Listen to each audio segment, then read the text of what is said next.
Hi there. Well, I'm not sure if you've caught up with the live stream this morning from Home Assistant, but today's a really big day. They finally released the hardware for running Home Assistant voice on. So let's have a look. So I've been following the local voice journey for quite a while now. This was the first device that I bought. I had absolutely no luck with getting this working, and I was ready to kick the whole local voice thing. Next, I bought the S3 Box 3. And once again, I had a lot of challenges with actually getting this device flashed with the software. When I eventually got it flashed, it was working okay, but it would respond only once or twice to my wake words and then stop working. With the latest update of the firmware, it's been really good and I'm pretty impressed. But it's so exciting to see that Home Assistant has finally launched their own local voice control device today. And I see there's a couple of reviews out there. I've watched a few of the guys' comments and I thought I would let you have a look at what I think of this device. So first of all, it looks like a pretty cool design.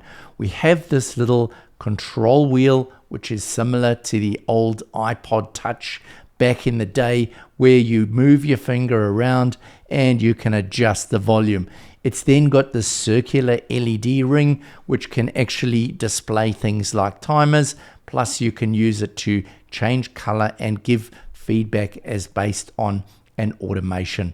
So obviously this whole year of the voice thing has been going since January of 2023, so almost 2 years now. Really exciting to see this journey and follow the videos both from Home Assistant but also from different people in the community looking at some of the really cool devices that they've built. I did order myself some of the hardware to actually build my own device, but I never got down to it. So I'm really excited to see that finally this has been released. Now, this device offers local voice processing, but it also offers up in the cloud. So if you're paying for Nabucasa, you can route the voice up to the Nabucasa cloud, which is totally safe. It's not going out like Miss A and the others, where it's being assessed and people are listening in. You can be comfortable with Home Assistant that it is pretty safe. Now, this device has been launched at a $59 price point, which I think is fairly reasonable. The challenge that I have had is I did go along to this site over here. So it's obviously being manufactured and distributed by Seed Studio. And I was really keen to actually place an order for this device. But one of the challenges that I came up with is that it seems that it's only shipping to USA, Europe, or Asia. So I'm not able to see whether I'm actually able to get a product shipped to me here in New Zealand. So I'll do a little bit more research and find out some more about that. So this has been specifically built for Home Assistant, so really exciting to see what this device is going to be bringing. So it's got a little hard button switch on the side over here. It's got some cooling fins and I'm supposing some area for the speaker, the sound from the speaker to come out. I believe it's got 2 microphones included in this device, and the awesome thing as well is that it does have a micro jack plug, so you can actually go and connect up your own speaker, because I believe that the sound of the speaker that is included in this device is certainly not of a quality that you would want to be listening to your actual music on this device. But great that they've given that micro jack, or mini jack, or whatever you call it, so that you can connect it up. It seems that they've got obviously the multiple languages, which is really exciting. So basically this is just a hardware device that's linking in to the existing software that these guys have been working on. You might have seen recently, but you can now include AI as part of your voice requests, so it can actually go back to one of the Google or one of the different AI systems out there, and it can pull data from the AI, but it can also then pull data from your Home Assistant as well.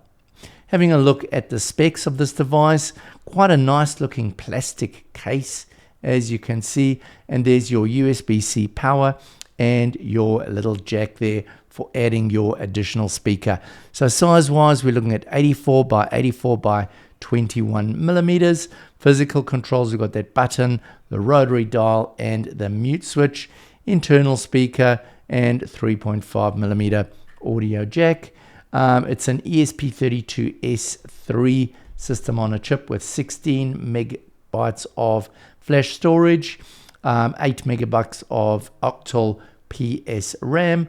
Audio processor is an Exmos XU316 with echo cancellation, stationary noise removal, and auto gain control.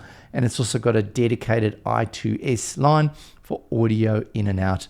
Running on 5 volts, 2 amps, and 2.4 gigahertz Wi-Fi, as well as Bluetooth 5.0. What else have we got here? The nice thing I like about this device, preloaded with ESP Home. I find it quite frustrating when they don't come preloaded and then you really struggle to load it up. Operating temperature 0 to 30 degrees Celsius, 32 to 86 degrees Fahrenheit. So 30 degrees, wow. Well, that would be pushing it certainly in some countries. I'd be quite interesting to know what happens when it goes over 30 degrees, because there are obviously quite a lot of countries where 30 degrees is pretty much standard and above that. They've got a whole lot of different questions and answers here that you can go through yourself. If you scroll down, I'll leave the links of all this information for you. So built in, it's got the Home Assistant, preview of the future of voice today. Easiest way to start with the Assistant.